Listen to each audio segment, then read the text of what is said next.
She walked onto the set smiling. She would walk off it furious. What began as a calm daytime conversation would unravel into one of the most uncomfortable moments this show had ever aired.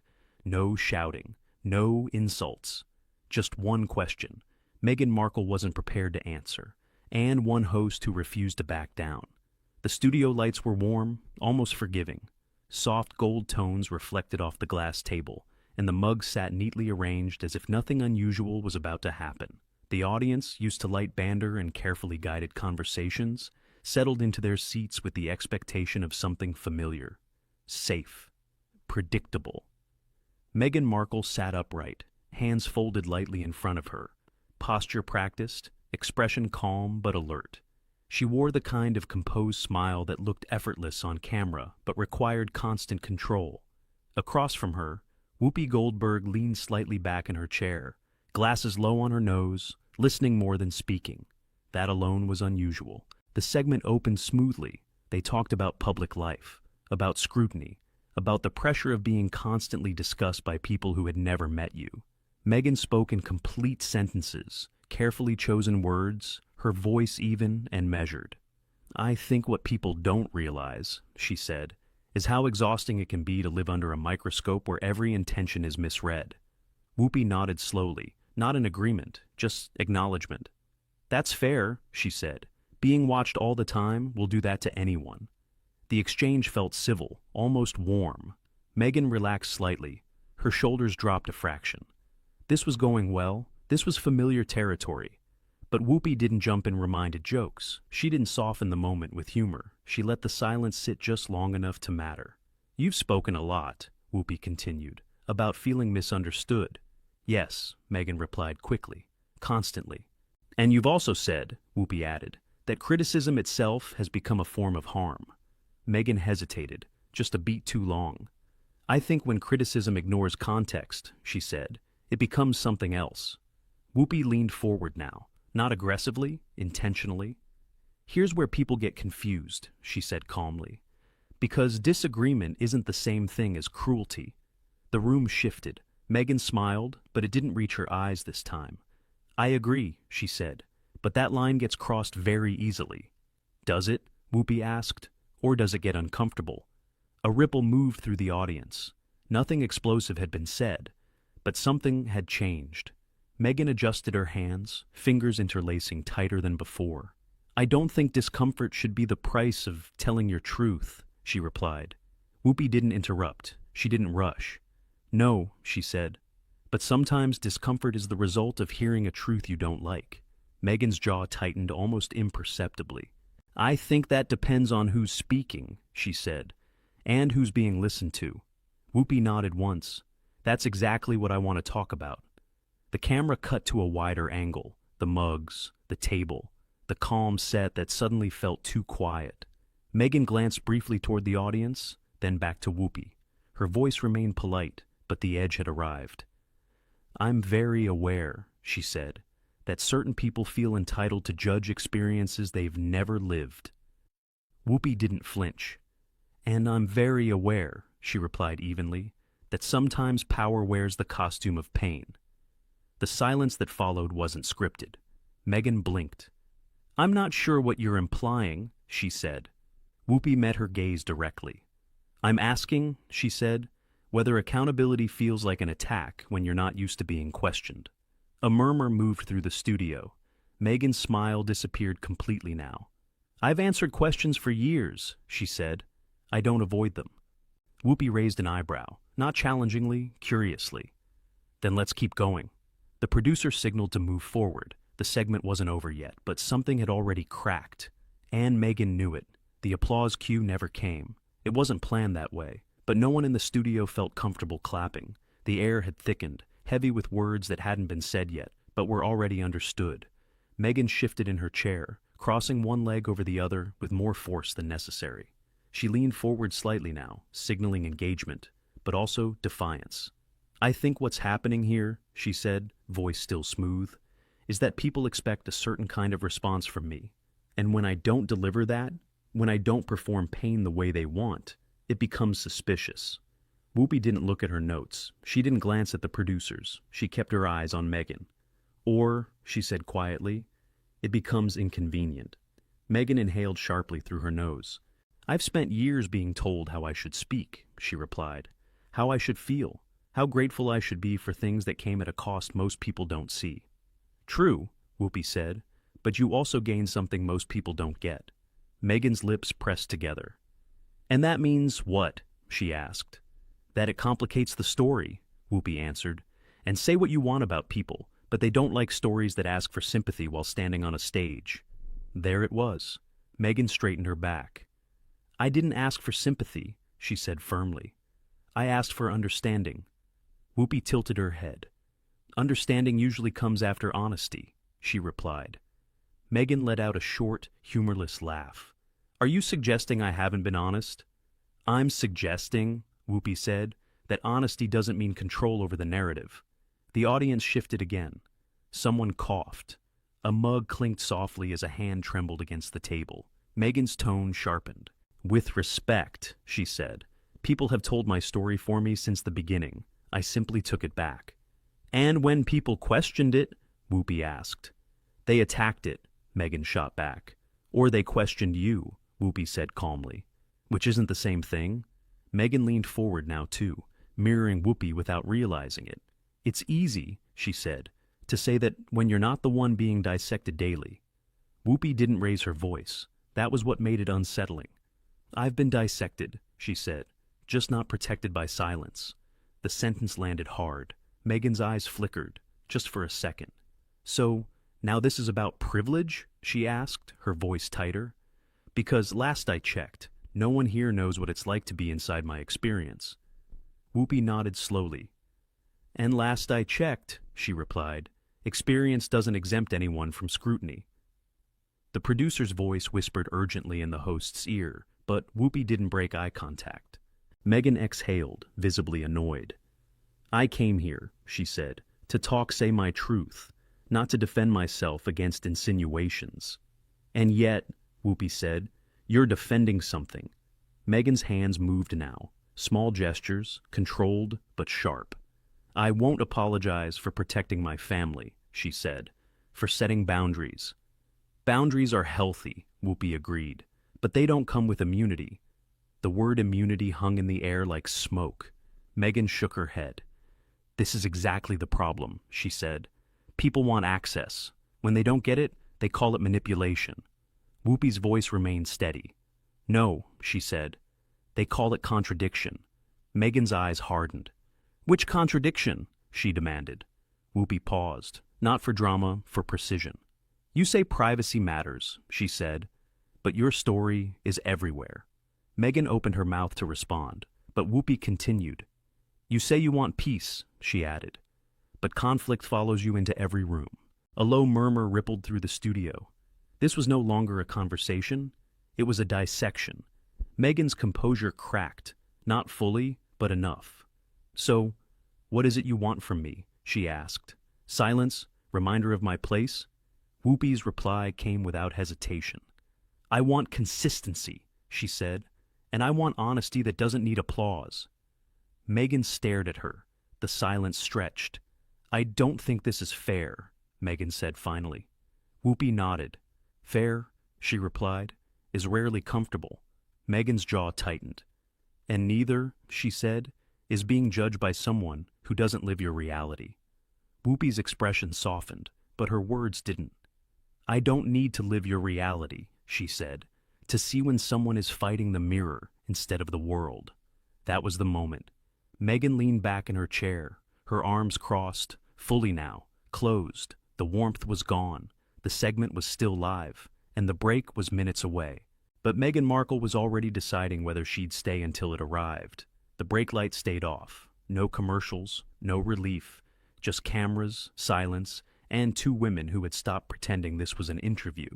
Meghan remained leaned back in her chair, arms crossed, eyes fixed forward, not on Whoopi, not on the audience, but somewhere just beyond them, as if she were already imagining the exit.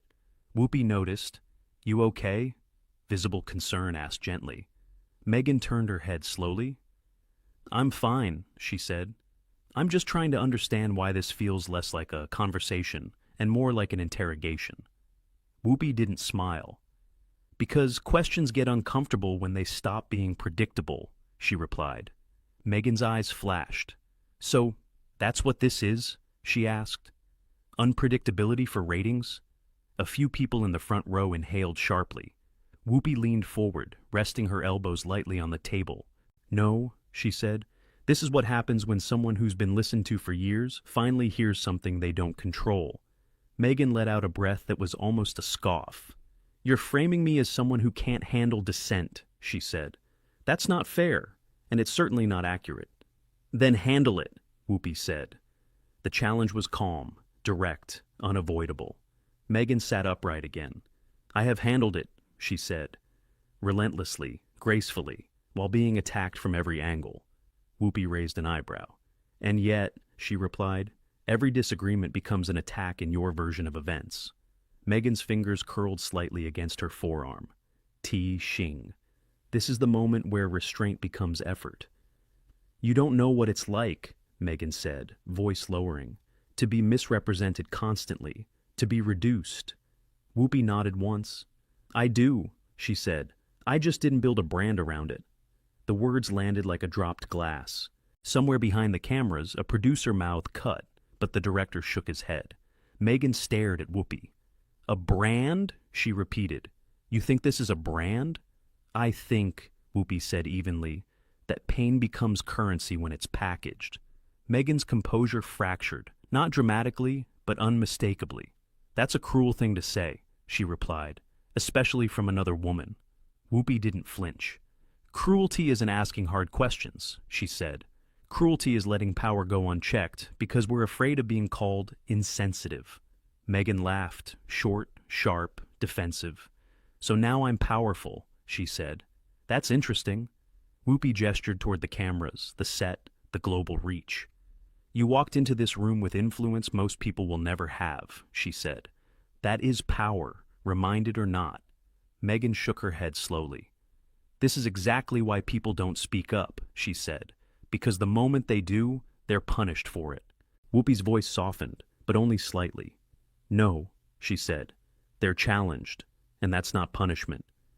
Meghan's voice rose for the first time. You're invalidating my lived experience. The sentence echoed, familiar, rehearsed, heavy. Whoopi held her gaze. No, she replied. I'm refusing to be managed by it.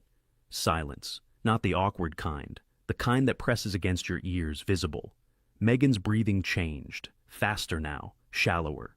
This is not why I came here, she said. Whoopi nodded.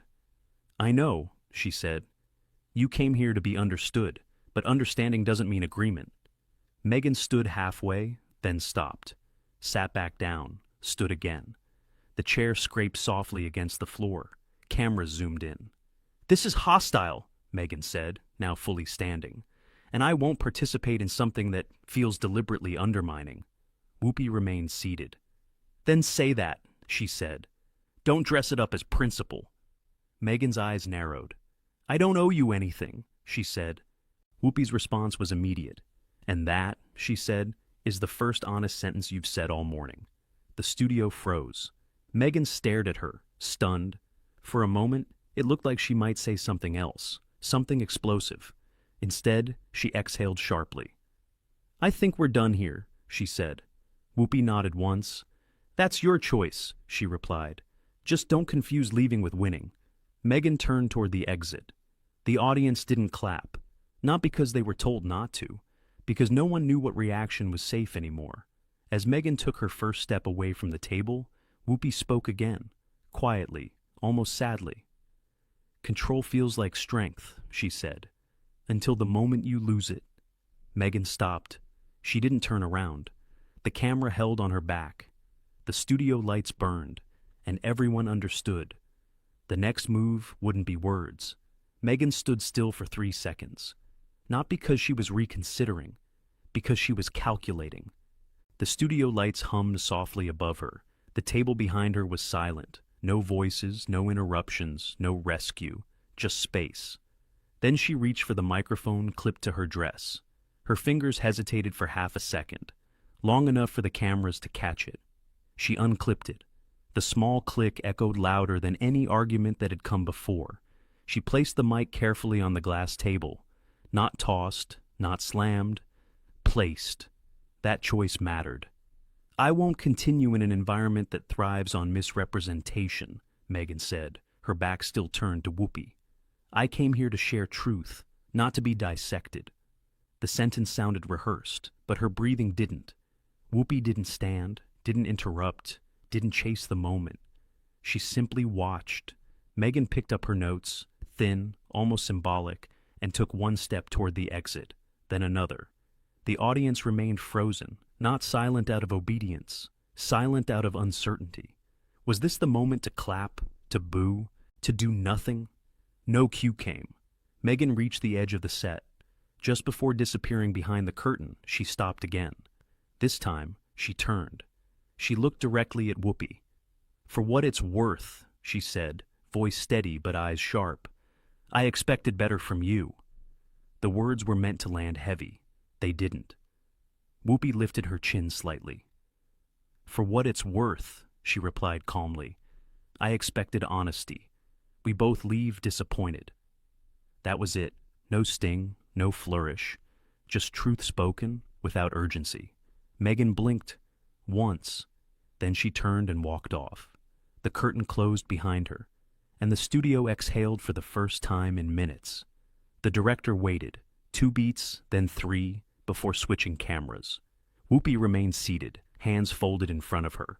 The table looked suddenly larger. The empty chair next to her wasn't dramatic. It was awkward, real. Whoopi looked into the main camera. "Well," she said, not smiling, not frowning. That was unscripted.